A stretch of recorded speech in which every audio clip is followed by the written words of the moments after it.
Hi friends, இன்னைக்கு நம்ம ஒரு மங்கூஸ் ஸ்டோரி பார்க்கலாமா? மங்கூஸ்னா என்னன்னு தெரியுமா? தமிழ் அது பேரு கீரிப்புள்ள. இதுதான். ஒரு ஊர்ல சீக்குன்னு ஒரு மங்கூஸ் இருந்துச்சு. சீக்கு ரொம்ப பிரேவா. ஸ்னேக்லாம் இருந்துச்சுன்னா அடிச்சு விரட்டிடுமா. ஃபாரஸ்ட்ல ஒரு நாள் ஃபன் ஃபேர் நடந்துச்சான். திருவிழா. சீக்கு ஃபன் ஃபேருக்கு போச்சான். அங்க ஜெயண்ட் வீல் இருந்துச்சான். அதுல போனா சீக்குக்கு ரொம்ப ஆசையா இருந்துச்சான். ஜெயண்ட் வீல் கிட்ட 3 அனிமல்ஸ் இருந்துச்சான். ஒரு பீகாக், ஒரு பேபி எலிஃபண்ட், ஒரு டைகர். பீகாக் சொன்னான், ஸ்டாப், நீலாம் இந்த ஜெயண்ட் வீல்ல ஏறி சுத்தக்கூடாது. எங்களை பத்தியா எவ்வளவு ஸ்பெஷலா இருக்கும். எனக்கு எவ்வளவு அழகான தோகை இருக்கு. எலிஃபண்ட்டை பாரு, நல்லா பிக்கா ஸ்ட்ராங்கா இருக்கு. டைகருக்கு பாரு, ஸ்ட்ரைப்ஸ் அதோட பாடியில அழகா இருக்கு.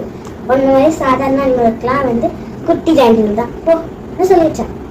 சீக்குக்கு ரொம்ப கோவம் வந்துருச்சான். ஆனா அதாலும் ஒண்ணும் செய்ய முடியாதுன்னு சொல்லிட்டு சோகமா ஒரு கேபிள்ல போய் உட்காந்துருச்சான். அப்ப திடீர்னு பார்த்தா ஒரு ஃபேரி வந்துச்சான். அந்த ஃபேரி கிட்ட, ஏன் சோகமா இருக்க, உனக்கு எந்த விஷயம் வேணாலும் கேளு, நான் தரேன்னு சொன்னான். உடனே சீக்கு யோசிச்சுதான்.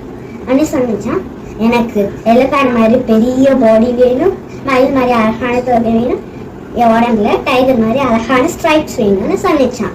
ஃபேரி சொன்னிச்சான், ஆனா தப்பாயிரும்னு சொன்னிச்சான். சீக்கு கேட்கலையா. ஃபேரி அப்ப ஓ இஷ்டம் அப்படின்னு இப்படி சொல்லிச்சான். இப்படி இருந்த நம்ம சீக்கு இப்படி ஆயிடுச்சான். சீக்கு ஹாப்பி ஆயிடுச்சான். ஜாலியா வெளில போச்சான். அப்ப இருந்த 2 மணிக்கு, பாரு சீக்கு தரைய கூட்டிட்டே போறான்னு சொன்னிச்சான். திரும்பி பார்த்தான் சீக்கு. பார்த்தா சீக்கோட அழகான மரத்தோக கூட்டிட்டே வந்துச்சான் தரைய. ஒரு ஷேமா போச்சான் சீக்குக்கு. ஃபேருக்கு போன சீக்குவை திரும்ப எல்லாரும் கிண்டல் பண்ணாங்களாம். அங்க இருந்த அனிமல்ஸ், சீக்குவை பாரு, அவன் மேலே கம்பி கம்பியா இருக்கு, அவனே ஒரு கேஜில இருக்கான் பாருன்னு சிரிச்சுதான். சீக்குக்கு ரொம்ப கோபமாயிடுச்சான். ஆனா அதால ஒண்ணுமே செய்ய முடியல. அந்த நேரம் பார்த்து ஃபன்ஃபேர் உள்ள ஒரு பாம்பு வந்துருச்சான். எல்லாரும் பயந்து ஓடினாங்களாம். சில அனிமல்ஸ், சீக்கு சீக்கு நீதான் பாம்பெல்லாம் நல்லா விரட்டிவேன்னு சொல்லிட்டு கூப்பிட்டுச்சான். ஆனா சீக்கு அதோட குண்டு உடம்பு வச்சுட்டு பாம்பை பிடிக்கவே இல்லையா. பாம்பு சீக்குவை பார்த்து ஹாய் பாய்ன்னு சொல்லி ஓடியே போயிடுச்சான். சீக்கு ரொம்ப சோகமாயிடுச்சா. நம்ம எப்படி இருந்தாலும் எல்லாரும் நம்ம கிண்டல் பண்றாங்கன்னு சோகமா போய் ஒரு இடத்துல உட்காந்துச்சான். அப்ப பார்த்தா திரும்ப அந்த ஃபேரி வந்தாங்களாம். என்ன சீக்கு திரும்ப ஏன் சோகமா இருக்கேன்னு கேட்டாங்களாம். சீக்கு நடந்தது எல்லாத்தையும் சொல்லிச்சான். அதுக்கு ஃபேரி, புரிஞ்சுதா, உன்னை அப்பையும் கிண்டல் பண்ணாங்க, இப்பயும் கிண்டல் பண்றாங்க. நம்ம அடுத்தவங்களுக்காக மாறிட்டே இருக்கோம்னா அதுக்கு ஒரு முடிவே வராது.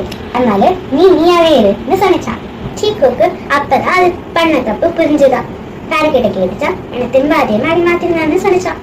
நம்ம ஃபேரி என்ன செஞ்சாங்க, இப்படி திரும்பி பழைய மாதிரி மாத்திட்டாங்க. நீங்களும் யாருக்காகவும் உங்களை மாத்திக்கிறீங்க.